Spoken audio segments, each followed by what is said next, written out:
ನಮಸ್ಕಾರ ವೀಕ್ಷಕರೇ.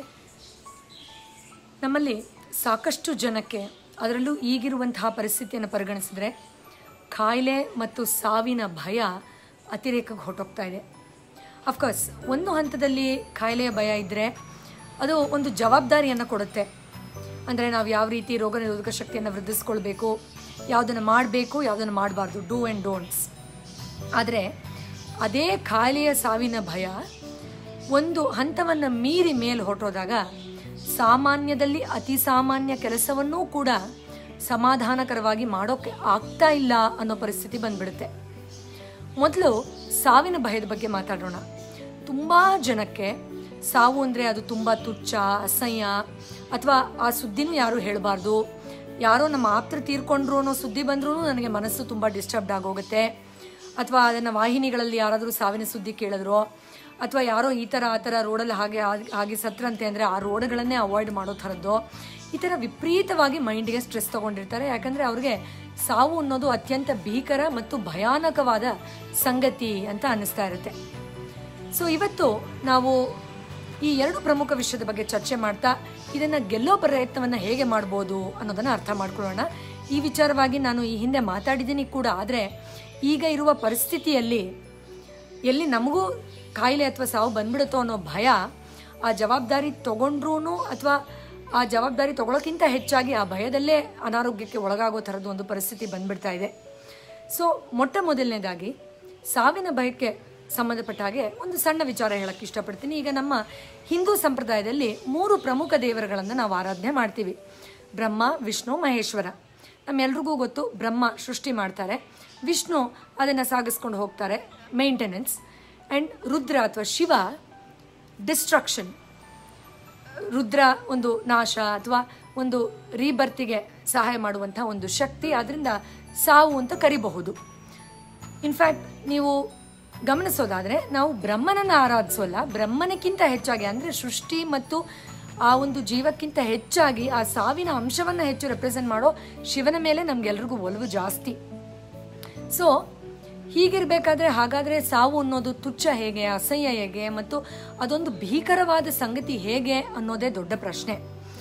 ಇನ್ಫ್ಯಾಕ್ಟ್ ಇನ್ನೊಂದು ಉದಾಹರಣೆ ಕೊಡ್ತೀನಿ, ನಮ್ಮ ಮನಸ್ಸಿಗೆ ಚೆನ್ನಾಗಿ ಅರ್ಥ ಆಗೋಕೆ. ಇದೆಲ್ಲ ನಮಗೆ ಗೊತ್ತಿರೋದೆ, ಆದರೆ ಯಾವ ಭಾಗದ ಒಳಮನಸ್ಸು ಈ ಕಿರಿಕಿರಿಯನ್ನು ಹೆಚ್ಚು ಪ್ರಚೋದನೆ ಮಾಡುತ್ತೋ ಆ ಭಾಗದ ಒಳಮನಸ್ಸಿಗೆ ಈ ವಿಚಾರಗಳನ್ನು ಅಳವಡಿಸ್ಕೊಂಡು ಆ ಸಮಸ್ಯೆಯಿಂದ ಹೊರಗಡೆ ಬರಬೇಕು ಅನ್ನೋದು ಗೊತ್ತಾಗ್ತಾ ಇರಲ್ಲ. ಅದರಿಂದ ಸಮಾಧಾನವಾಗಿ ಈ ವಿಚಾರಗಳನ್ನು ಅಬ್ಸರ್ವ್ ಮಾಡ್ತಾ, ಹೀರ್ಕೊಳ್ತಾ, ಆ ಯಾವ ಭಾಗದ ಒಳಮನಸ್ಸಿಂದ ಆ ಸೆನ್ಸಿಟಿವಿಟಿ ಟ್ರಿಗರ್ ಆಗ್ತಾ ಇದೆಯೋ ಅದನ್ನು ಹೀಲ್ ಮಾಡೋ ಪ್ರಯತ್ನವನ್ನು ಮಾಡಬೇಕು.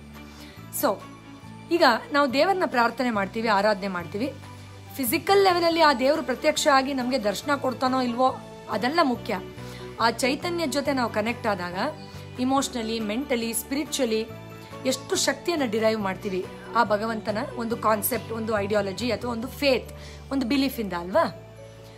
ಸೊ ತುಂಬ ಚೆನ್ನಾಗಿ ಆರಾಧನೆ ಮಾಡೋರು, ಪೂಜೆ ಮಾಡೋರು ಏನು ಮಾಡ್ತಾರೆ, ದೇವ್ರ ಮುಂದೆ ಗೊಳು ಅಂತ ಹತ್ಕೊಂಡು ಕೂತ್ರೆ ಒಳ್ಳೆ ಪೂಜೆ ಅಂತ ಕರೀತಾರೆ ಅದನ್ನು? ಇಲ್ಲ. ತುಂಬ ಖುಷಿಯಾಗಿ ಒಳ್ಳೊಳ್ಳೆ ಬಟ್ಟೆ ಹಾಕ್ಕೊಂಡು ಚೆನ್ನಾಗಿರೋ ಆಹಾರ, ಊಟ ಎಲ್ಲ ತಯಾರಿ ಮಾಡಿ, ಸಂಗೀತ ನುಡಿಸ್ತಾ ಅಥವಾ ನೃತ್ಯಗಳನ್ನು ಮಾಡ್ತಾ ಒಳ್ಳೆ ಒಂದು ಖುಷಿಯಾದ ಸಂತೋಷಕರವಾದ ವಾತಾವರಣವನ್ನು ನಾವು ಕ್ರಿಯೇಟ್ ಮಾಡ್ತೀವಿ, ಚೆನ್ನಾಗಿ ದೇವರು ಒಲಿಬೇಕು ಅಂದರೆ. ಇನ್ಫ್ಯಾಕ್ಟ್ ಹಬ್ಬ ಹರಿದಿನ ದಿನ ಜಗಳನೂ ಆಡಬೇಡ ಅಂತ ಹೇಳ್ತಾರೆ. ಸೊ ಹಾಗಾದರೆ ನಾವು ಖುಷಿಯಾಗಿ ಪಾಸಿಟಿವ್ ಆಗಿದ್ದರೆ ಅದೇ ರೀತಿಯಲ್ಲಿ ದೇವರು ಕೂಡ ನಮ್ಮ ಜೊತೆ ಸ್ಪಂದಿಸ್ತಾರೆ ಅನ್ನೋದು ನಂಬಿಕೆ ಅಲ್ವಾ. ಸೊ ಕಣ್ಣಿಗೆ ಗೋಚರ ಆಗದೇ ಇರುವಂಥ ಒಂದು ಅಗೋಚರ ಚೈತನ್ಯ ಶಕ್ತಿಯನ್ನು ಒಲಿಸ್ಕೊಳ್ಳೋಕೆ ನಮಗೆ ಬೇಕಾಗಿರೋದು ಸಂತೋಷ, ಆಹ್ಲಾದಕರ ಮನಸ್ಥಿತಿ, ಒಂದು ಪೀಸ್ ಆಫ್ ಮೈಂಡ್. ಇನ್ಫ್ಯಾಕ್ಟ್ ಪೂಜೆ ಮಾಡಬೇಕಾದ್ರೆ ನೆಗೆಟಿವ್ ಥಾಟ್ಸ್ ಬಂದರೆ ಅದು ಸಮಾಧಾನವೂ ಆಗಲ್ಲ, ಪಾಪ ಪ್ರಜ್ಞೆ ಕಾಡೋಕ್ಕೆ ಶುರು ಆಗುತ್ತೆ. ಅಷ್ಟು ಪೀಸ್ಫುಲ್ ಆಗಿರಬೇಕು ಅಂತ ಎಕ್ಸ್ಪೆಕ್ಟ್ ಮಾಡ್ತೀವಿ ನಾವು ಮೈಂಡ್ನ ಪೂಜೆ ಮಾಡಬೇಕಾದ್ರೆ ಅಲ್ವಾ. ಅದೇ ರೀತಿಯೇ ಒಂದು ಕ್ಷಣ ಯೋಚನೆ ಮಾಡಿ, ಒಬ್ಬ ವ್ಯಕ್ತಿ ಸತ್ತೋಗಿದ್ದಾರೆ ಅಥವಾ ಸತ್ತೋಗ್ತಾರೆ ಅಥವಾ ಸತ್ತೋದ್ರು, ಈ ಥರದ ಸಂಗತಿಗಳನ್ನ ಕೇಳಿಸ್ಕೊಂಡಾಗ ಹಾಗಾದರೆ ಅದನ್ನು ಯಾಕೆ ನಾವು ತುಂಬ ಹಿಂಸೆಯಿಂದ, ಅಸಹ್ಯವಾಗಿ, ಅಥವಾ ಅಯ್ಯಪ್ಪ ಅದ್ರ ಬಗ್ಗೆ ನನಗೆ ಹೇಳೋದೇ ಬೇಡ ಅನ್ನೋ ರೀತಿಯಲ್ಲಿ ಅದನ್ನು ಪರಿಗಣಿಸಬೇಕು? ಇದು ತುಂಬ ವಿಪರ್ಯಾಸ. ಅಫ್ಕೋರ್ಸ್ ನಂಗೆ ಅರ್ಥ ಆಗುತ್ತೆ, ಆಪ್ತರಿಗೆ ಏರುಪೇರಾದಾಗ ಅಟ್ಯಾಚ್ಮೆಂಟ್ ಇರುತ್ತೆ, ಆ ದುಃಖ ಇರುತ್ತೆ, ಐ ಅಂಡರ್ಸ್ಟ್ಯಾಂಡ್ ದಟ್. ಬಟ್ ಅದನ್ನು ರೀಕಾಲ್ ಮಾಡಿದಾಗ ಪ್ರತಿ ಸಾರಿ, ಇನ್ಫ್ಯಾಕ್ಟ್ ರಿಸರ್ಚ್ ಪ್ರೂವ್ ಮಾಡಿದೆ ದಟ್ ಒಂದ್ಸತಿ ಮನಸ್ಸಿಗೆ ಆಘಾತ ಆದಾಗ ಬ್ರೈನ್ ಯಾವ ರೀತಿ ಸ್ಟ್ರೆಸ್ಸನ್ನು, ಬೇಜಾರಿಗೆ ಸಂಬಂಧಪಟ್ಟ ರಿಯಾಕ್ಷನ್ಸ್ನ ಕ್ರಿಯೇಟ್ ಮಾಡುತ್ತೋ, ನೀವು ಅಷ್ಟೇ ನೋವಲ್ಲಿ, ಹಿಂಸೆಯಲ್ಲಿ ಅದನ್ನು ರೀಕಾಲ್ ಮಾಡಿಕೊಂಡು ಪ್ರತಿ ಸರಿನೂ ನಿಮ್ಮ ಬಾಡಿ ಅಷ್ಟೇ ಸೆನ್ಸಿಟಿವಿಟಿಗೆ, ಇಲ್ ಹೆಲ್ತಿಗೆ, ವೀಕ್ನೆಸ್ಗೆ ಒಳಗಾಗುತ್ತೆ ಅನ್ನೋದು ಪ್ರೂವ್ ಆಗಿದೆ. ಸೊ ರೀಕಾಲಿಂಗ್ ಕೂಡ ಆ ಸಂಗತಿ ನಡೆಯೋ ಅಷ್ಟೇ ಇಂಪಾರ್ಟೆಂಟ್.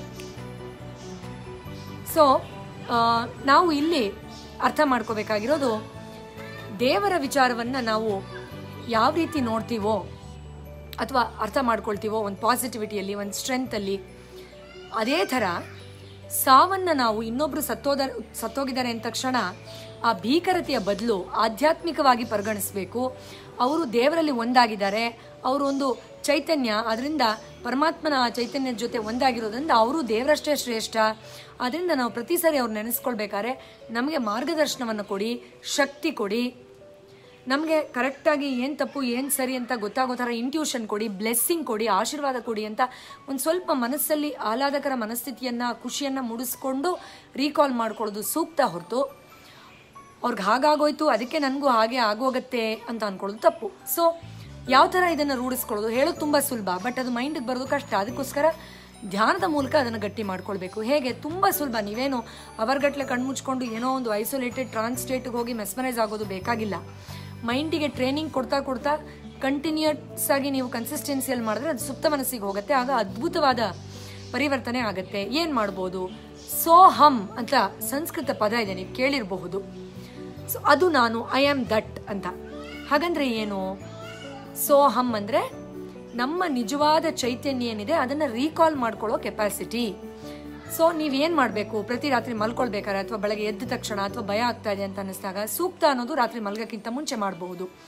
ಕಣ್ಣು ಮುಚ್ಕೊಂಡು ನಾನು ಯಾರು ಅನ್ನೋ ಪ್ರಶ್ನೆಯನ್ನು ಕೇಳ್ತಾ, ಸೋಹಂ ಅದು ನಾನಾಗಿರೋದ್ರಿಂದ ಹಾಗಾದರೆ ನಾನು ಕೇವಲ ನನ್ನ ಹೆಸರ ಅಲ್ಲ, ನಾನು ಈ ಮನೇಲಿ ಇದ್ದೀನಲ್ಲ ಆ ಮನೇನ ನಾನು ಅಲ್ಲ, ನಾನು ನನ್ನ ಫೇವ್ರೆಟ್ ಗಾಡಿನ ಅಲ್ಲ, ನಾನು ತುಂಬ ಅಟ್ಯಾಚ್ ಆಗಿದ್ದೀನಲ್ಲ ನನ್ನ ಮೊಬೈಲ್ ಫೋನ್ ಅದು ನಾನಾ ಅಲ್ಲ, ನಾನು ತುಂಬ ಕಾಶಿಯಸ್ ಆಗಿ ಇಟ್ಟಿದ್ದೀನಲ್ಲ ಒಂದಷ್ಟು ಡಾಕ್ಯುಮೆಂಟ್ಗಳು ಅದು ನಾನಾ ಅಲ್ಲ, ಅಥವಾ ನನ್ನ ಮೇಲೆ ತುಂಬ ಪ್ರೀತಿ ತೋರಿಸೋ ಹೆಂಡತಿ, ಮಕ್ಕಳು ಅಥವಾ ಗಂಡ ಅಥವಾ relatives, close friends, business partners ಅವರ ನಾನು, ಆ ಐಡೆಂಟಿಟಿನ ನಾನಲ್ಲ, ನನ್ನ ಬಿಸ್ನೆಸ್ಸ ನಾನು ಅಲ್ಲ, ನನ್ನ ಪ್ರೊಫೆಷನ್ನ ಅಲ್ಲ, ಒಂದು 60, 70, 30 kg ಇರೋ ಬಾಡಿನ ನಾನು ಖಂಡಿತವಾಗಿಯೂ ಅಲ್ಲ, ನನ್ನ ಆಲೋಚನೆಗಳ ನಾನು ಅಲ್ಲ.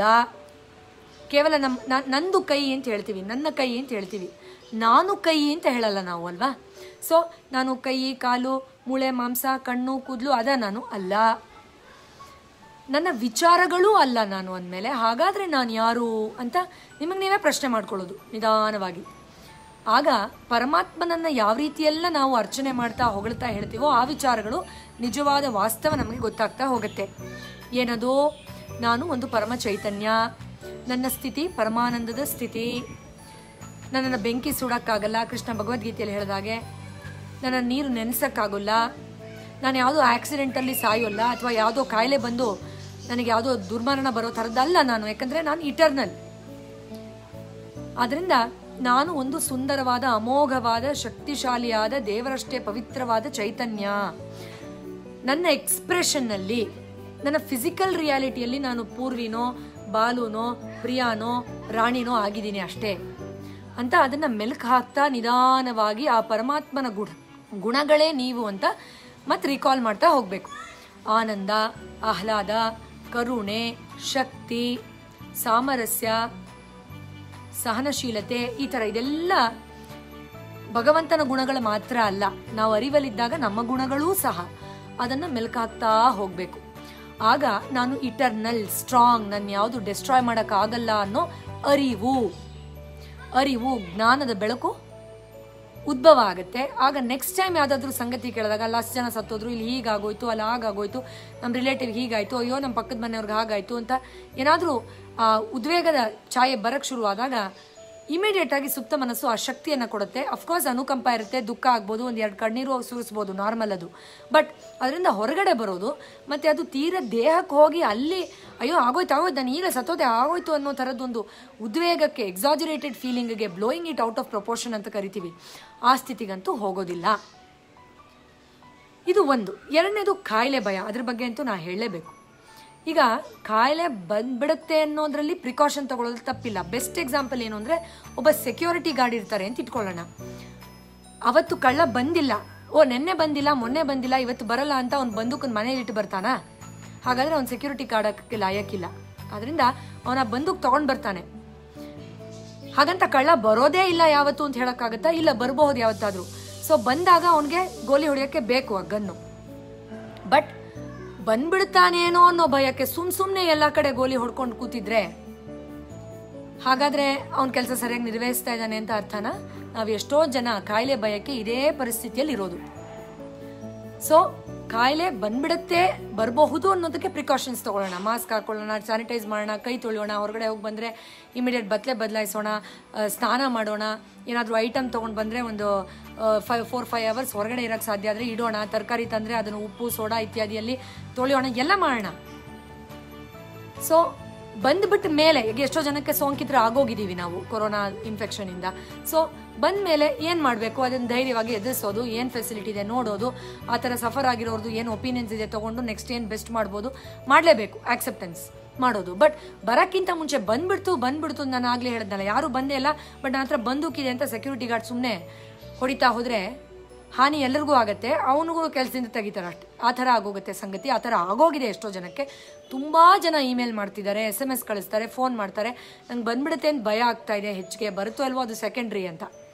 ಸೊ ಇದರಿಂದ ನಾನು actually reactions of the body ಹೇಳೋದಾದರೆ ನಮಗೆ ಗೊತ್ತು, ಅದರಿಂದ ಅಡ್ರಿನಲ್ ರಶ್ ಆಗುತ್ತೆ, ಅದರಿಂದ ಸ್ಟ್ರೆಸ್ ಹಾರ್ಮೋನ್ಸ್ ಮೆದುಳಿಂದ ರಿಲೀಸ್ ಆಗುತ್ತೆ, ಅದರಿಂದ ಸಾಕಷ್ಟು ಏರುಪೇರಾಗೋಗುತ್ತೆ ದೇಹದಲ್ಲಿ, ಪ್ರಮುಖ ಅಂಗಾಂಗಗಳ ಫಂಕ್ಷನಿಂಗ್ ವೀಕ್ ಆಗುತ್ತೆ, ಇಮ್ಯುನಿಟಿ ಫಸ್ಟ್ ಡ್ರಾಪ್ ಆಗೋಗುತ್ತೆ. ನಿಮ್ಗೆ ಇಮ್ಯುನಿಟಿನೇ ಡ್ರಾಪ್ ಆಗೋಯ್ತು ಆಂಗ್ಸೈಟಿಲಿ ಅಂದರೆ ಇನ್ಫೆಕ್ಷನ್ ಬಂದಾಗ ಇವಾಗ ಸದ್ಯಕ್ಕೆ ನಮ್ಗೆ ಬೇರೆ ಹೆಲ್ಪ್ ಇಲ್ಲ, ಅದು ಒಂದೇ ಕಾಪಾಡೋದು, ಅದೇ ಹೊಟ್ಟೋದೆ, ಮತ್ತು ಇನ್ನೇನು ಪ್ರಯೋಜನ ಇದೆ ನಾವು ಇಷ್ಟೆಲ್ಲ ಪ್ರಿಕಾಷನ್ಸ್ ತೊಗೊಂಡು? ಆದ್ದರಿಂದ ಇದನ್ನು ಹೇಗೆ ಗೆಲ್ಲೋದು? ಎಷ್ಟೋ ಜನ ಹೇಳ್ತಾರೆ ನನಗೆ, ಮೇಡಮ್ ನಮ್ಮ ರಿಲೇಟಿವ್ ಯಾರಿಗೂ ಕಾಯಿಲೆ ಇತ್ತು, ನಾನು ಅವ್ರಿಗೆ ಟ್ರೀಟ್ಮೆಂಟ್ ಮಾಡಿದ್ದೆ, ಸೊ ಒಂದು 5-6 ವರ್ಷ ಅವ್ರ ಸೇವೆ ಮಾಡಿದೆ, ಅದು ನಮ್ಮ ಅತ್ತೆ ಇರ್ಬೋದು, ಅಜ್ಜ ಇರ್ಬೋದು, ಯಾರೋ ಅವ್ರಿಗೆ ಭೀಕರವಾದ ಒಂದು ಕಾಯಿಲೆ ಇತ್ತು, ಬಟ್ ಅದು ಮುಗಿದ ಮೇಲೆ ಅವ್ರು ಚೇತರಿಸ್ಕೊಂಡ್ರು ಅಥವಾ ತೀರ್ಕೊಂಡ್ರು, ಏನೋ ಒಂದು ಆಗಿರುತ್ತೆ, ನನಗೂ ಬಂದ್ಬಿಡುತ್ತೇನೋ ಅಂತ ಆ ಕಾಯಿಲೆ ಹೆಸರು ಕೇಳಿದ್ರೆ ಭಯ ಆಗೋದು, ಆ ಥರ ಜನರ ಹತ್ರನೇ ಹೋಗದೆ ಇರೋದು, ಅದೇನಾದ್ರು ಟಿ ವಿಲಿ ಬಂದರೆ ಭಯ ಆಗೋದು, ಈ ಥರ ಆಗತ್ತೆ ಅಂತ ಹೇಳ್ತಾರೆ.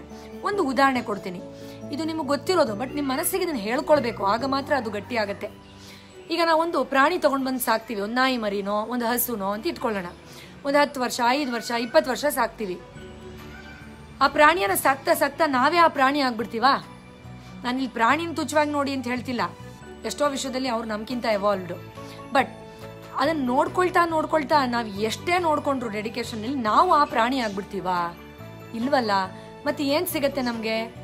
ಅನುಭವ. ಈ ಪ್ರಾಣಿಗೆ ಇದೇ ಥರ ಆಹಾರ ಹಾಕಬೇಕು, ಇಷ್ಟೊತ್ತಿಗೆ ಇದೇ ಬೇಕಾಗುತ್ತೆ, ಇದೇ ಥರದ ಇನ್ಫೆಕ್ಷನ್ ಅಥವಾ ಕಾಯಿಲೆ ಬರ್ಬೋದು, ಇದೇ ಥರದ ಒಂದು ಸಂಗತಿ ಬಂದು ಒದಗ್ಬೋದು ಅದಕ್ಕೆ ಅಂತ ಒಂದು ರಿಯಲೈಸೇಷನ್ ಬರುತ್ತೆ. ಇನ್ನೂ 10 ಜನ ಆ ಥರದ ಪ್ರಾಣಿ ತಂದಾಗ, ನೋಡು ಇದೇ ಪ್ರಾಡಕ್ಟ್ ಒಳ್ಳೇದು, ಅದಕ್ಕೆ ಅದೇ ಚಳಿ ಆದರೆ ಹೀಗೆ ಮಾಡಬೇಕು, ಈ ಥರ ಇನ್ಫೆಕ್ಷನ್ ಆದರೆ ಇವರು ಒಳ್ಳೆಯವರು, ಇವ್ರ ಹತ್ರ ಕರ್ಕೊಂಡು ಹೋಗ್ಬೋದು, ಈ ಥರ ಹೇಳ್ತೀವಲ್ವ, ಆ ಥರನೇ. ಸೊ ಕಾಯಿಲೆ ಬಂದವ್ರನ್ನ ನೋಡ್ಕೊಂಡಿದ್ದ ತಕ್ಷಣ ನನಗೂ ಕಾಯಿಲೆ ಬಂದ್ಬಿಡುತ್ತೆ ಅಂದ್ಕೊಳ್ಳೋದು ಖಂಡಿತವಾಗಿಯೂ ಆ ಮನಸ್ಸಲ್ಲಿರೋ ಸೂಕ್ಷ್ಮತೆಯ ಒಂದು ಪ್ರತಿಬಿಂಬ, ಅಥವಾ ಎಷ್ಟೋ ಸಾರಿ ಬೇರೆ ಏನೋ ಸಮಸ್ಯೆ, ಏನೋ ಸ್ಟ್ರೆಸ್ಸು, ಏನೋ ಉದ್ವೇಗನ ಈ ಥರ ಹೊರಗಡೆ ಆಗ್ತಾ ಇರುತ್ತದು.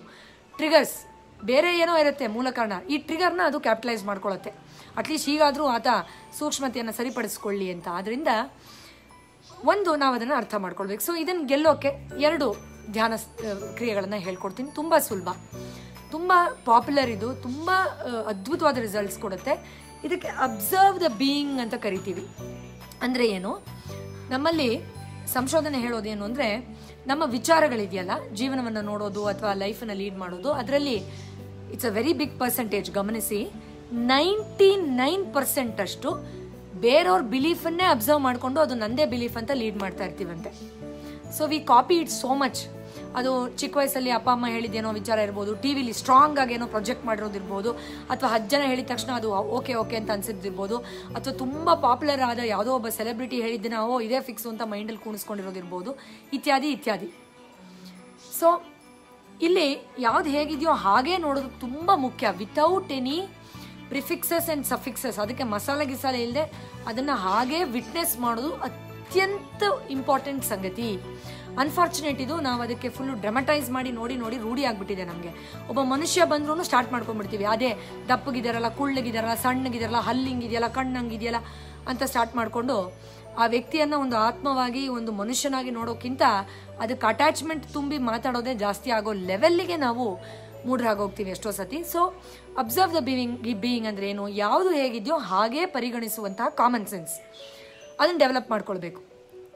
Common sense is commonly lacking in common people ಅನ್ನೋ ಥರ ಆಗೋಗಿದೆ ಅನ್ಫಾರ್ಚುನೇಟ್ಲಿ. ಸೊ ಅದನ್ನು ಮತ್ತೆ ಎಕ್ಸಸೈಸ್ ಮಾಡಿ ನಾವು ಜಾಗೃತಗೊಳಿಸ್ಕೊಳ್ಬೇಕು. ಸೊ ಏನು ಮಾಡೋದು, ನೀವು ಧ್ಯಾನ ಸ್ಥಿತಿಯಲ್ಲಿದ್ದಾಗ ಯಾವಾಗಾದರೂ ಬೆಳಗಿನ ಜಾವ ಅಥವಾ ಸಂಜೆ ಕಣ್ಣು ಮುಚ್ಕೊಂಡು, ಈಗ ಫಾರ್ ಎಕ್ಸಾಂಪಲ್ ಒಂದು ಗಿಡ ಇದೆ, ಒಂದು ಮರ ಇದೆ ನಿಮ್ಮ ಮನೆ ಮುಂದೆ ಅಂತ ಇಟ್ಕೊಳ್ಳಿ, ಅದನ್ನು ಜಸ್ಟ್ ಅಬ್ಸರ್ವ್ ಮಾಡೋದು. ಅದ್ರ ಬಗ್ಗೆ ಏನೇನು ನಿಮ್ಮ ಮೈಂಡಲ್ಲಿ ಐಡಿಯಾಲಜೀಸ್ ಬಂದಿದೆ ಅದನ್ನು ವಿಪರೀತವಾಗಿ ಡಿಕ್ಟೇಷನ್ ಕೊಡಬಾರ್ದು ಮೈಂಡಿಂದ. ಅದು ದಪ್ಪ ಇದೆ, ಸಣ್ಣ ಇದೆ, ಎಲೆ ಉದುರಿಸುತ್ತೆ, ಅದನ್ನು ಕತ್ತರಿಸೋಣ, ಇದು ನನ್ನ ಕಾರ್ ಮೇಲೆ ಬಂದು ಬಿದ್ದುಬಿಡುತ್ತೇನೋ, ಆ ಥರ ಅಲ್ಲ. ಹಣ್ಣು ಕೊಡುತ್ತೆ ಕೊಡಲ್ಲ, ಹೂವು ಕೊಡುತ್ತೆ ಕೊಡಲ್ಲ, ಯೂಸ್ ಇಲ್ಲ, ಆ ಥರ ಅಲ್ಲ. ಅದನ್ನು ಒಂದು ಮರವಾಗಿಯೇ ನೋಡುವ ಒಂದು ಪ್ರಬುದ್ಧತೆಯನ್ನು ಡೆವಲಪ್ ಮಾಡ್ಕೊಳ್ಬೇಕು. ಅದೊಂದು ಅಮೋಘವಾದ ಚೈತನ್ಯ, ಭೂಮಿಯ ನಾಡಿಯ ರೀತಿ, ಅದು ನರಗಳ ರೀತಿ. ಸೊ ಅದು ಎಷ್ಟು ಸಮಾಜಕ್ಕೆ ಪ್ರಕೃತಿಗೆ ಒಳ್ಳೇದು ಮಾಡ್ತಾ ಇದೆ, ಅದರ ಇರುವಿಕೆ ಆಧ್ಯಾತ್ಮಿಕವಾಗಿ ನಮಗೆ ಎಷ್ಟು ಸಹಾಯ ಮಾಡ್ತಾ ಇದೆ, ಅದು ಎಷ್ಟು ಸಹನಶೀಲತೆ ತಾಳ್ಮೆಯನ್ನು ಪ್ರತಿಬಿಂಬಿಸ್ತಾ ಇದೆ, ಅದರಿಂದ ಎಷ್ಟು ಬೇರೆ ಆತ್ಮಗಳಿಗೆ ಜೀವ ಜಂತುಗಳಿಗೆ ಸಹಾಯ ಆಗ್ತಾ ಇದೆ. ಈ ಎಲ್ಲ ವಿಚಾರಗಳನ್ನು ಆಧ್ಯಾತ್ಮಿಕವಾಗಿ ಅಂದರೆ ಆ ಒಂದು ಪ್ರಿಫಿಕ್ಸಸ್ ಸಫಿಕ್ಸಸ್ ಇಲ್ಲದೆ ನಿಜವಾದ ಚೈತನ್ಯ ಜೊತೆ ಕನೆಕ್ಟ್ ಆಗಿ ಅದನ್ನು ಅರ್ಥ ಮಾಡ್ಕೊಳ್ಳೋ ಕ್ರಿಯೆಯನ್ನು ಮಾಡೋದು. ಸೊ ಒಂದು 2 ದಿನ ಮರದ್ದು ಗಿಡದ್ದು ಮಾಡಿ, ಆಮೇಲೆ ಸೂರ್ಯ ಚಂದ್ರ ಈ ಥರ ನ್ಯಾಚುರಲ್ ಎಲಿಮೆಂಟ್ಸ್, ಸೂರ್ಯನ ಮನಸ್ಸಲ್ಲಿ ಬಿಸಿಲು ಜಾಸ್ತಿ, ಇವಾಗ ಸಮ್ಮರ್ ಬಂದ್ಬಿಟ್ಟಿದೆ, ಇವಾಗ ಬಿಸಿಲು ಕಮ್ಮಿ, ಈ ಥರ ಪ್ರಿಫಿಕ್ಸಸ್ ಅಲ್ಲ. ಸೂರ್ಯನ ಆ ಚೈತನ್ಯವನ್ನು ಮಾತ್ರ ಯಾವುದೇ ಡಿಕ್ಟೇಷನ್ ಇಲ್ಲದೆ ನಿಮಗೇನು ಅನ್ನಿಸ್ತಾ ಇದೆ ಆ ಚೈತನ್ಯ ಜೊತೆ ಕನೆಕ್ಟ್ ಆದಾಗ ಟೈಮ್ ಟೇಬಲ್ನ ಫಾಲೋ ಮಾಡೋ ನಂಬರ್ 1 ಸ್ಪಿರಿಟ್ ಅಂದರೆ ಸೂರ್ಯ. ಸೊ ಆ ಒಂದು ಕಾನ್ಸೆಪ್ಟಲ್ಲಿ ನೋಡಬಹುದು. ಆ ಥರ ಚಂದ್ರನ ನೋಡಿ ನೆಕ್ಸ್ಟ್ ದಿನ. ಆಮೇಲೆ ನಿಮಗೆ ತುಂಬ ಇಷ್ಟ ಆದವ್ರನ್ನ, ಅವ್ರ ಬಗ್ಗೆ ಏನು, ಇವ್ರು ನನಗೆ ಲಾಭ ಕೊಡ್ತಾರೆ, ಕೊಟ್ಟರು, ಫಾರ್ ಎಕ್ಸಾಂಪಲ್ ಅವ್ರು ನಿಮ್ಮ ತಂದೆ ಆಗಿದ್ರೆ ನನಗೆ ಪೆನ್ಷನ್ ಕೊಟ್ಟರು ಕೊಡಲಿಲ್ಲ, ನಂಗೆ ಆಸ್ತಿಲಿ 10% ಕಮ್ಮಿ ಕೊಟ್ಟರು ಕೊಡಲಿಲ್ಲ, ನಮ್ಮ ಅಪ್ಪನ ಕಾಯಿಲೆ ಬಂದಿದ್ದರಿಂದ ನಂಗೆ ದುಡ್ಡು ಖರ್ಚಾಯಿತು ಆಗಲಿಲ್ಲ, ನನ್ನ ಹೆಂಡ್ತಿನ ಬೈದರು ಬೈಲಿಲ್ಲ, ಅದಲ್ಲ. ಅವ್ರನ್ನ ಒಂದು ಚೈತನ್ಯದ ರೀತಿ, ಒಂದು ಆತ್ಮದ ರೀತಿ ಮಾತ್ರ ನೋಡುವ ಒಂದು ಮೆಚ್ಯೂರಿಟಿಯನ್ನು ಡೆವಲಪ್ ಮಾಡ್ಕೊಳ್ಬೇಕು. ಸೊ ಅವರೊಂದು ಸೋಲಾಗಿ ಯಾವ ಥರ ಅವ್ರ ಎಕ್ಸ್ಪೀರಿಯನ್ಸಸ್ನ ನೋಡಿದ್ರು, ಅವರಿಂದ ಆತ್ಮದ ಲೆವೆಲಲ್ಲಿ ನೀವೇನು ಕಲಿಬಹುದು, ಯಾವ ಲೆವೆಲಲ್ಲಿ ಅವ್ರು ನಿಮಗೆ ಕ್ಷಮೆ ನೀವು ಕೊಡುವ ರೀತಿ ಎಷ್ಟೋ ಸತಿ ಪಾಠವನ್ನು ಹೇಳ್ಕೊಟ್ಟಿದ್ದಾರೆ, ನೀವು ಯಾವ ರೀತಿ ಅವ್ರನ್ನ ಅಕಾಮಿಡೇಟ್ ಮಾಡ್ಕೊಂಡಿದ್ದೀರಿ, ಈ ಥರ ಆತ್ಮದ ಲೆವೆಲಲ್ಲಿ ಅವ್ರ ಜೊತೆ ಕನೆಕ್ಟ್ ಆಗೋದು. ನೆಕ್ಸ್ಟು ನಿಮಗೆ ಆಗದೇ ಇರೋ ವಿಚಾರಗಳು, ಸಾವು, ಕಾಯಿಲೆ, ಅಥವಾ ನೀವು ಹೇಟ್ ಮಾಡೋ ವ್ಯಕ್ತಿ, ಈ ಥರ ಒಂದು 2 ದಿನಕ್ಕೆ ಒಂದೊಂದು ಸಾರಿ ನೀವು ಈ ವಿಚಾರಗಳನ್ನು ಮತ್ತೆ ಮೆಲ್ಕು ಹಾಕುವಂತಹ ಅಬ್ಸರ್ವ್ ದ ಬೀಯಿಂಗ್, ಅಂದರೆ ಅದು ನಿಜವಾಗ್ಲೂ ಏನು ವಾಸ್ತವದಲ್ಲಿ ಆ ನಿಟ್ಟಿನಲ್ಲಿ ಕನೆಕ್ಟ್ ಆಗುವ ಒಂದು ಪ್ರಯತ್ನವನ್ನು ಮಾಡ್ತಾ ಹೋಗಬೇಕು. ಇದು ಕೇಳೋಕೆ ತುಂಬ ಸುಲಭ ಅನಿಸುತ್ತೆ, ಮಾಡೋದು ಕಷ್ಟ ಫಸ್ಟ್ ಆಫ್ ಆಲ್. ಬಿಕಾಸ್ ಎಷ್ಟು ಯೂಸ್ ಟು ಆಗಿಬಿಟ್ಟಿದ್ದೀವಿ ಬೇರೆಯವ್ರ ಡಿಕ್ಟೇಷನ್ಗೆ, ಅಂದರೆ ಆ ಪ್ಯೂರ್ ಲೆವೆಲಲ್ಲಿ ಕನೆಕ್ಟ್ ಆಗೋದೇ ಕೆಲವು ಸತಿ ಚಾಲೆಂಜಿಂಗ್ ಆಗೋಗುತ್ತೆ. ಬಟ್ ಮಾಡ್ತಾ ಮಾಡ್ತಾ ನಿಮ್ಮಲ್ಲಿ ಎಷ್ಟು ವಿಸ್ಡಮ್ ಬರುತ್ತೆ, ಎಷ್ಟು ಒಂದು ಕಾನ್ಫಿಡೆನ್ಸ್ ಬರುತ್ತೆ ಅಂದರೆ I cannot tell you enough in words. So ಅದು ಮಾಡೋದು. ಇನ್ನು 3ನೇ ಧ್ಯಾನ ಕ್ರಿಯೆ ನೋಡಿ, ಈಗ ಮತ್ತೆ ಲಾಕ್ಡೌನ್ ಆಗುತ್ತೆ ನಾಡಿದ್ದು, ಇದಕ್ಕಿಂತ ಬೆಸ್ಟ್ ಟೈಮೇ ಇಲ್ಲ ಅನಿಸುತ್ತೆ ನನಗೆ ಧ್ಯಾನ ಎಲ್ಲ ಪ್ರಾಕ್ಟೀಸ್ ಮಾಡೋಕ್ಕೆ. ಸೊ ನೀವು ತಯಾರಾದರೆ ನೆಕ್ಸ್ಟು ಚಾಲೆಂಜಸ್ ಹೇಗಿರುತ್ತೆ, ಯಾವ ಥರ ಇರುತ್ತೆ ಯಾರು ಗೊತ್ತಿದೆ. So we can get so empowered and courageous ಅಲ್ವಾ.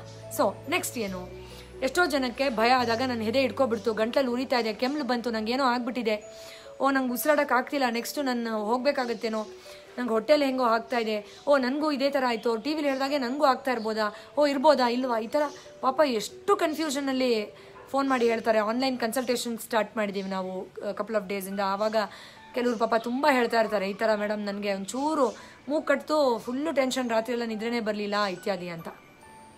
ಆ ಸಮಸ್ಯೆನ ನಿರ್ಲಕ್ಷ್ಯ ಮಾಡಿ ಅಂತ ನಾನು ಹೇಳ್ತಾ ಇಲ್ಲ, ಇಲ್ಲಿ 90 ಜನಕ್ಕೆ ಈ ಭಯದಲ್ಲೇ ಏನೋ ಆಗ್ತಾ ಇದೆ ಪಾಪ. ಸೊ 3ನೇದೇನು, ಇದು ಅದ್ಭುತ. ನೀವು 2ನೇದು ಇವಾಗ ಜಸ್ಟ್ ಹೇಳ್ಕೊಟ್ನಲ್ಲ ಅಬ್ಸರ್ವ್ ದ ಬೀಯಿಂಗ್, ಅದನ್ನು ಮಾಡಿದ್ಮೇಲೆ ಇದನ್ನು ಮಾಡಿದ್ರೆ ಇನ್ನೂ ಸೂಕ್ತ. ಸೊ ನಿಮ್ಮ ಯಾವ ಅಂಗಾಂಗ ನಿಮಗೆ ಹಿಡ್ಕೊಂಡ್ಬಿಡ್ತು, ನಿಂತೋಗುತ್ತೆ, ಸ್ಟಾಪ್ ಆಗಿಬಿಡುತ್ತೆ, ಏನೋ ಆಗ್ತಾ ಇದೆ, ಕಾಲು ನಡುಗ್ತಾ ಇದೆ, ಎದೆ ನೋವ್ತಾ ಇದೆ, ಉಸಿರು ಕಟ್ತಾ ಇದೆ ಅಂತ ಹಿಂಸೆ ಕೊಡ್ತಾ ಇದೆಯಲ್ಲ, ಆ ಅಂಗಾಂಗ ನೆನೆಸ್ಕೊಂಡು ಅದು 100% ಸಮಾಧಾನಕರವಾಗಿದ್ದಾಗ ಯಾವ ರೀತಿ ಇತ್ತು ಅನ್ನೋದನ್ನು ಫೀಲ್ ಮಾಡಬೇಕು. ಇಲ್ಲಿ ಆ ಸ್ಥಿತಿಗೆ ಹೋಗ್ತೀರಾ ಇಲ್ವಾ ಅಲ್ಲ ಇಂಪಾರ್ಟೆಂಟು, ಆ ಒಂದು ಕೋರಿಲೇಷನ್, ನಿಮ್ಮ ಬ್ರೈನಿಗೂ ಆರ್ಗನ್ಗೂ ಕೋರಿಲೇಷನ್ಸ್ನ ತೊಗೊಂಡು ಬರೋದು ಇಂಪಾರ್ಟೆಂಟ್. ಸುಮಾರಾಣಿ ಅವರು ಹೇಳ್ತಾ ಇದ್ದಾರೆ, ನಿಮ್ಮ ವರ್ಡ್ಸ್ ನಮಗೆ ತುಂಬ ನೆಗೆಟಿವ್ ಥಿಂಕಿಂಗಿಂದ ಹೊರಗಡೆ ಬರೋಕ್ಕೆ ಸಹಾಯ ಆಗುತ್ತೆ ಅಂತ. Thank you so much. ಇನ್ನು ಸಾಕಷ್ಟು ಜನ ಆಗಲಿಂದ ಮೆಸೇಜ್ ಮಾಡ್ತಾ ಇದ್ದೀರಾ. ಸಾರಿ, ನಂದು ತುಂಬ ಥಾಟ್ಸ್ ರನ್ ಆಗುತ್ತೆ ನನ್ನ ಮೈಂಡಲ್ಲಿ, ತುಂಬ ಹೇಳಬೇಕು ಅಂತ. ಅದರಿಂದ ನಾನು ಎಲ್ಲರ ಮೆಸೇಜು ಓದೋಕ್ಕಾಗಲ್ಲ, ದಯವಿಟ್ಟು ಕ್ಷಮಿಸಿ. ಯಾಕಂದರೆ ನನಗೆ ವಿಚಾರ ಹೇಳ್ಬಿಡ್ಬೇಕು ಅನ್ನೋದು ಆತುರತೆ ಸ್ವಲ್ಪ ಜಾಸ್ತಿ ಇರುತ್ತೆ ಆದ್ದರಿಂದ. ಬಟ್ ನಿಮ್ಮ ಮೆಸೇಜಸ್ನ ನನ್ನ ಸ್ಟಾಫ್ ಓದಿ ತುಂಬ ಜನ ಹೇಳ್ತಾರೆ, ತುಂಬ ಖುಷಿ ಆಗುತ್ತೆ. Thank you so much. So ಸ್ವಚ್ಛ ಬಂದ್ ಸ್ವಚ್ಛ ಭಾರತ್ ಅನ್ನೋದು ನನ್ನ ನಂಬಿಕೆ. ಆ ನಿಟ್ಟಿನಲ್ಲಿ ಏನು ಪ್ರಯತ್ನ ಮಾಡೋಕ್ಕಾಗುತ್ತೋ ಮಾಡ್ತಾ ಇದ್ದೀನಿ. ಆ್ಯಂಡ್ ಈಗ ಲಾಕ್ಡೌನಲ್ಲಂತೂ ತುಂಬ ವೀಡಿಯೋಸನ್ನು ನಾನು ರಿಲೀಸ್ ಮಾಡ್ತೀನಿ.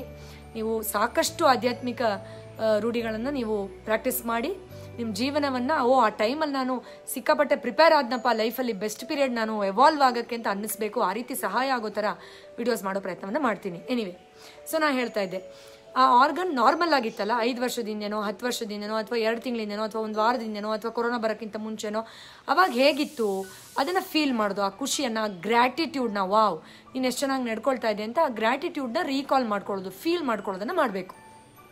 ದಿನ ಒಂದು 5 ನಿಮಿಷ ಮಾಡಿ ಸಾಕು.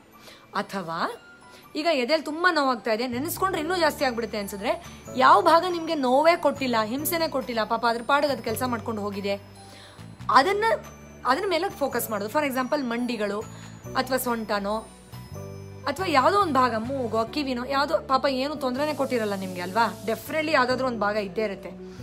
ಏನೂ ಇಲ್ಲ ಅಂದರೆ ಉಗುರಾದ್ರೂ ಇರುತ್ತೆ. ಆ ಥರ 360 ಫುಲ್ ಎಲ್ಲ ನಮ್ಮದು ಅಂಗಾಂಗ ತೊಂದರೆ ಕೊಡ್ತಾರೆ ಯಾರೂ ಇರಲ್ಲ ನನ್ನ ಪ್ರಕಾರ. ಸೊ ಅದನ್ನು ನೆನೆಸ್ಕೊಳ್ಳಿ. ಈಗ ಫಾರ್ ಎಕ್ಸಾಂಪಲ್ ನಿಮಗೆ ಎದೆಯಲ್ಲಿ ಸಮಸ್ಯೆ ಇದೆ, ಆದರೆ ಯಾವತ್ತೂ ನಿಮ್ಮ ಹೊಟ್ಟೆ ನಿಮ್ಗೆ ಸಮಸ್ಯೆನೇ ಕೊಟ್ಟಿಲ್ಲಪ್ಪ, ಅದು ಹೇಗಿರುತ್ತೆ, ಅದು ಹೇಗೆ ಫೀಲ್ ಆಗುತ್ತೆ, ಎಷ್ಟು ನಿರಾಳ ಅನಿಸುತ್ತೆ, ಅದ್ರ ಪಾಡಿಗೆ ಅದು ಕೆಲಸ ಮಾಡ್ಕೊಂಡು ಹೋಗುತ್ತೆ, ಎಷ್ಟು ಗ್ರ್ಯಾಟಿಟ್ಯೂಡ್ ನಿಮ್ಮ ಹೃದಯದಲ್ಲಿದೆ, ಅದ್ರ ಪಾಡಿಗೆ ಅದು ಕೆಲಸ ಮಾಡ್ತಾ ಇದೆ, ಮಲಗಿದ್ದಾಗೂ ತನ್ನ ಕೆಲಸ ಮಾಡುತ್ತೆ, ಅಯ್ಯೋ ನನ್ನನ್ನು ಎಷ್ಟು ಪ್ರೀತಿಸುತ್ತೆ. ಕೆಲವು ದಿನಗಳ ಸೈಕಲಲ್ಲಿ ಒಂದಷ್ಟು ಸೆಲ್ಸ್ ಸಾಯುತ್ತೆ, ಒಂದಷ್ಟು ಸೆಲ್ಸ್ ಮತ್ತೆ ಹುಟ್ಟುತ್ತೆ.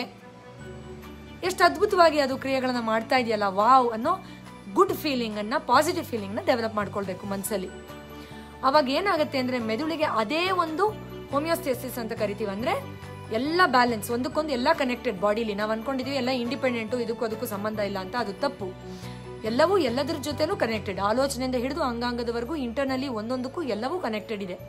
ಅದರಿಂದ ನೀವು ಒಂದಕ್ಕೆ ಮೈಂಡ್ಗೆ ದಿನಾ ಟ್ರೈನ್ ಮಾಡಿದ್ರೆ, this is a good state, this is a happy state, this is a state of happiness, this is state of gratitude, this is a state of bliss, this is a state of Joy, wow this is a state of confidence. ನೋಡು ನನ್ನ ಕೈ ಯಾವಾಗಲೂ ಚೆನ್ನಾಗಿ ಕೆಲಸ ಮಾಡೋದ್ರೆ confidence ಬರುತ್ತೆ, ಇನ್ನೂ ಪಾತ್ರೆ ತೊಳಿಬೋದು, ಇನ್ನೂ ಕೆಲಸ ಮಾಡ್ಬೋದು, ಇನ್ನೂ ಕಂಪ್ಯೂಟರ್ ಮಾಡ್ಬೋದು ಅಂತಲ್ವಾ. ಆ ಕಾನ್ಫಿಡೆನ್ಸ್, ಅದೇ ಥರದ ಫೀಲಿಂಗ್ಗಳನ್ನು ಎಲ್ಲ ಅಂಗಾಂಗಕ್ಕೂ ಕಳಿಸುವ ಒಂದು ಅರಿವು ನಿಮ್ಮ ಸಿಸ್ಟಮಲ್ಲಿ ಡೆವಲಪ್ ಆಗುತ್ತೆ. ಇದು ಪ್ರೂವನ್ ಕೂಡ. ನಾನು ಹೇಳಿರೋ ಅಷ್ಟು ಧ್ಯಾನ ಕ್ರಿಯೆಗಳು ಅಟ್ಲೀಸ್ಟ್ 1000 ವರ್ಷ ಅಲ್ಲ ಅಂದರೂ 100 ವರ್ಷದಿಂದ ಸಾಕಷ್ಟು ಜನ ಯೂಸ್ ಮಾಡಿ ಬೆನಿಫಿಟ್ ಪಡೆದಿರೋದು. ನಾನು ನನ್ನ ವೃತ್ತಿಯಲ್ಲಿ ಕಳೆದ 10 ವರ್ಷಗಳಿಂದ ಸಾಕಷ್ಟು ಜನಕ್ಕೆ ಹೇಳ್ಕೊಟ್ಟು ಅದ್ಭುತವಾದ ರಿಸಲ್ಟ್ಸ್ ಬಂದಿರೋ ಕ್ರಿಯೆಗಳನ್ನೇ ಹೇಳ್ಕೊಡ್ತಾ ಇದ್ದೀನಿ.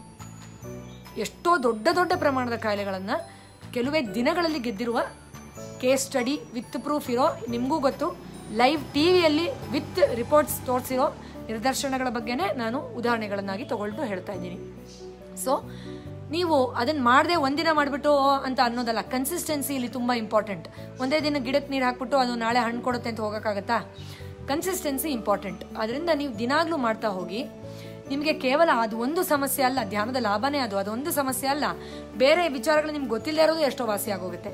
ಮೊನ್ನೆನೂ ಯಾರೋ ಆನ್ಲೈನಲ್ಲಿ ಕನ್ಸಲ್ಟೇಷನ್ ಮಾಡ್ಬೇಕಾದ್ರೆ ಹೇಳ್ತಾ ಇದ್ರು, ನೀವು ಹೇಳಿದ್ದು ಒಂದು ಟಿಪ್ ಫಾಲೋ ಮಾಡಿದ್ದಕ್ಕೆ ನಂಗೆ ಬೇರೆ ಏನೇನೋ ಸಮಸ್ಯೆಗಳು ಗೊತ್ತಿಲ್ಲದೆ ವಾಸಿ ಆಯಿತು ಮೇಡಮ್ ಅಂತ, ಆ ಥರ. ಸೊ ಈ 3 ಧ್ಯಾನ ಕ್ರಿಯೆಗಳನ್ನು ದಯವಿಟ್ಟು ಪ್ರಾಕ್ಟೀಸ್ ಮಾಡಿ. ಖಂಡಿತವಾಗಿಯೂ ನಮ್ಗೆಲ್ರಿಗೂ ಭಯ ಇದೆ, ಹೌದು, ಬೇಸರ ಇದೆ ಲಾಕ್ಡೌನ್ ಆಯಿತು ಅಂತ. ಆದರೆ ಸಮಯ ಅಂತೂ ಅಟ್ಲೀಸ್ಟ್ 10% ಜಾಸ್ತಿ ಸಿಕ್ಕಿರುತ್ತಲ್ವಾ. ಗುರುರಾವ್ ಅವರು ಹೇಳ್ತಾ ಇದ್ದಾರೆ, it is our fortune that we have your advice on how to control our different states of mind like anger and depression ಅಂತ. Thank you so much sir. In fact ಕೆಲವರಂತೂ ತುಂಬ ರೆಗ್ಯುಲರ್ ಆಗಿ ಗ್ರ್ಯಾಟಿಟ್ಯೂಡ್ ತೋರಿಸ್ತೀರಾ, follow ಮಾಡ್ತೀರಾ, share ಮಾಡ್ತೀರಾ. ತುಂಬ ತುಂಬ ಖುಷಿ ಆಗುತ್ತೆ. Thank you. ಇಲ್ಲಿ ನಮಗೆ ಹೆಲ್ಪ್ ಆಗ್ತಾ ಇದೆ, ನಮ್ಮ ಥರ ಮನಸ್ಥಿತಿಲಿ ಅವ್ರಿಗೆ 10 ಜನಕ್ಕೆ ಹೆಲ್ಪ್ ಆಗ್ತಾ ಇದೆ ಅನ್ನೋ ಒಂದು ಕಾನ್ಫಿಡೆನ್ಸನ್ನು ಕೊಡೋದೇ ತುಂಬ ಮುಖ್ಯ ಈ ಸ್ಥಿತಿಯಲ್ಲಿ, ಲಾಕ್ಡೌನ್ ಸ್ಥಿತಿಯಲ್ಲಿ. ಅಥವಾ ಬಿಸ್ನೆಸ್ ಆಗ್ತಿಲ್ಲ ಅನ್ನೋ ಡಿಪ್ರೆಷನ್ನು, ಬೆಳಗ್ಗೆ ರೇಷನ್ಗೆ ಏನಪ್ಪ ಮಾಡೋದು, ಬಾಡಿಗೆ ಹೇಗಪ್ಪ ಕಟ್ಟೋದು, ಕಾರ್ ಪೆಟ್ರೋಲ್ ಹಾಕ್ಸೋಕ್ಕಾಗಲ್ಲ ಇತ್ಯಾದಿ ಎಕ್ಸೆಟ್ರಾ. ಈ ಟೈಮಲ್ಲಿ ನಾವು ಒಬ್ರಿಗೊಬ್ರು ಇನ್ನೇನೂ ಎಕ್ಸ್ಚೇಂಜ್ ಮಾಡೋಕ್ಕಾಗಲ್ಲ. Confidence, will power, as we have to keep going ಅನ್ನೋ ಆ ಸ್ಟ್ರೆಂತನ್ನು ಕೊಟ್ಟರೆ ದೊಡ್ಡ ದಾನ ಮಾಡೋ ಥರನೇ ಅಂತ ಅನಿಸುತ್ತೆ ನನಗಿವಾಗ. ಸೊ ಅದರಿಂದ ನಾವು ಈ ವಿಚಾರನ ಎಲ್ಲರ ಹತ್ರನೂ ಹಂಚ್ಕೊಳ್ಳೋಣ. ನಮ್ಮ ಮನೇಲಿರೋರು ಅವರೇ ಮೇಂಟೈನ್ ಮಾಡ್ಕೊಳ್ತಾರೆ ಬಿಡು ಅಂತ ಸುಮ್ಮನಿರೋದಲ್ಲ. ಅವ್ರ ಭಯದಲ್ಲಿ ಎಲ್ಲರೂ ಇದ್ದಾರೆ ಇವಾಗ. ಒಂದು ಕಾಲೇಜ್ ಸ್ಟೂಡೆಂಟಿಂದ ಹಿಡ್ಕೊಂಡು ಫೈನಲ್ ಇಯರ್ ಸ್ಟೂಡೆಂಟ್ ಇನ್ನೇನು ಮುಂದಿನ ವರ್ಷ ಕೆಲಸ ಸಿಕ್ಬಿಡ್ತಿತ್ತು ಅನಿಸ್ತು, ಇದೇನಪ್ಪ ಹೀಗಾಗೋಯ್ತು ಅನ್ನೋವರೆಗೂ ಎಲ್ಲರೂ everybody is going through some or the other negative mindset. So ದಯವಿಟ್ಟು ಅವರು ಅದನ್ನು ವ್ಯಕ್ತಪಡಿಸಲಿಲ್ಲ ಅಂದ್ರೂ ದಯವಿಟ್ಟು ಒಬ್ರಿಗೊಬ್ರು ಈ ಥರ ಧೈರ್ಯ ತುಂಬಿ ಇದರಲ್ಲಿ ಹೇಳ್ಕೊಟ್ಟಿರೋದನ್ನು ನಿಮಗೆ ಗೊತ್ತಿರೋರಿಗೆಲ್ಲರಿಗೂ ಹೇಳ್ಕೊಡಿ. ಅಟ್ಲೀಸ್ಟ್ 1-2% ಅವ್ರ ಮೈಂಡ್ ರಿಲ್ಯಾಕ್ಸ್ ಆದರೂ ಬದುಕಬೇಕು ಅನ್ನೋ ಆಸೆ ಹುಟ್ಟುತ್ತೆ. ನಾಳೆ ಇದಕ್ಕಿಂತ ಚೆನ್ನಾಗಿರುತ್ತೆ ಇವತ್ತಿಗಿಂತ ಅನ್ನೋ ನಂಬಿಕೆ ಮೂಡುತ್ತೆ. ಆ್ಯಂಡ್ ನಂಬಿಕೆನೇ ಬದುಕು. Faith is everything. ಆದ್ದರಿಂದ ನಾವು ಫೇತನ್ನು ಮಾತ್ರ ಕಳ್ಕೊಳ್ಳೋದು ಬೇಡ. ಮುಂದಿನ ವಾರ ಖಡಾಖಂಡಿತವಾಗಿಯೂ ಇನ್ನೊಂದು ಅಮೋಘವಾದ ವಿಚಾರದ ಜೊತೆ ಭೇಟಿ ಆಗ್ತೀನಿ. ಇನ್ಫ್ಯಾಕ್ಟ್ ಈ ವೀಕಲ್ಲೇ ಇನ್ನೊಂದು ಅದ್ಭುತವಾದ ಫಿಲಾಸಫಿಕಲ್ ಸ್ಪಿರಿಚುವಲ್ ಯೆಟ್ ಎಂಪವರಿಂಗ್ ಟಾಕ್ನ ನಾನು ಶೇರ್ ಮಾಡ್ಕೊಳ್ಬೇಕು ಅಂತಿದ್ದೀನಿ. ಅದನ್ನು ಕೂಡ ಪೋಸ್ಟ್ ಮಾಡ್ತೀನಿ. ಆದಷ್ಟು ಎಲ್ಲರ ಜೊತೆ ಇದನ್ನು ಶೇರ್ ಮಾಡೋ ಪ್ರಯತ್ನವನ್ನು ಮಾಡಿ. ಬಿಕಾಸ್ ನನ್ನ ಪ್ರಕಾರ ಪ್ರತಿಯೊಂದು ಮನೇಲೂ ಸಾವು ಕಾಯಿಲೆ ಭಯ ಇವಾಗ ಆವರಿಸ್ಕೊಂಡಿದೆ. ಸೊ ಒಂದಲ್ಲ ಒಂದು ರೀತಿಲಿ ಇದು ಹೆಲ್ಪ್ ಆಗ್ಬೋದು. ದಯವಿಟ್ಟು ಪ್ರಿಕಾಷನ್ಸ್ ತೊಗೊಳ್ಳಿ, ಮೈಂಡನ್ನು ಆದಷ್ಟು ಕೂಲಾಗಿ ಇಟ್ಕೊಳ್ಳಿ, ಈ ಟೈಮನ್ನು ಯುಟಿಲೈಸ್ ಮಾಡ್ಕೊಳ್ಳಿ. Thank you so much. ನಿಮ್ಮ ಎಲ್ಲರ ಸಪೋರ್ಟ್ಗೂ ಎಲ್ಲರ ಜೊತೆ ಈ ಮಾಹಿತಿಯನ್ನು ಹಂಚ್ಕೊಳ್ಳಿ. ಇವತ್ತು ಸಂಜೆ 6 ಗಂಟೆಗೆ ಓಮ್ ಮೆಡಿಟೇಷನ್ ಫೇಸ್ಬುಕ್ ಲೈವಲ್ಲಿ ಇರುತ್ತೆ. ಎಲ್ಲರೂ ದಯವಿಟ್ಟು ಪಾರ್ಟಿಸಿಪೇಟ್ ಮಾಡಿ. ಸಾಮೂಹಿಕವಾಗಿ ನಾವು ಇವಾಗ ಯಾರನ್ನೂ ಭೇಟಿ ಆಗೋಕ್ಕಾಗಲ್ಲ, ಬಟ್ ಒಂದು ವರ್ಚುವಲ್ ಮೆಡಿಟೇಷನ್ ಫ್ಯಾಮಿಲಿಯನ್ನು ಕ್ರಿಯೇಟ್ ಮಾಡಿಕೊಂಡು ನಾವೆಲ್ಲರೂ ಜೊತೆಯಲ್ಲೇ ಓಮ್ ಧ್ಯಾನವನ್ನು ಮಾಡಿದ್ರೆ ತುಂಬ ಜನ ಫೀಡ್ಬ್ಯಾಕ್ ಕಳಿಸಿದ್ದಾರೆ. 15 ನಿಮಿಷ ಧ್ಯಾನ ಮಾಡಿದಾಗ ಅಮೋಘವಾದ ಅನುಭವಗಳು ನಮಗಾಗಿದೆ, ನಮ್ದು ಎಷ್ಟೋ ಸಮಸ್ಯೆ ಹೊರಟೋಗಿದೆ, ತುಂಬ ಚೆನ್ನಾಗಿ ಅನಿಸುತ್ತೆ ಅಂತ. ಸೊ ನಾವೆಲ್ಲರೂ ಸಂಜೆ 6 ಗಂಟೆಗೆ ಮತ್ತೆ ಸಿಗೋ ಪ್ರಯತ್ನವನ್ನು ಮಾಡೋಣ. ಸಾಧ್ಯ ಆದರೆ ಮತ್ತೆ ಸಿಗೋಣ 6 ಗಂಟೆಗೆ. Thank you so much. ಮತ್ತೆ ಸಿಗೋಣ. ಒಳ್ಳೆಯದಾಗಲಿ and all the very best.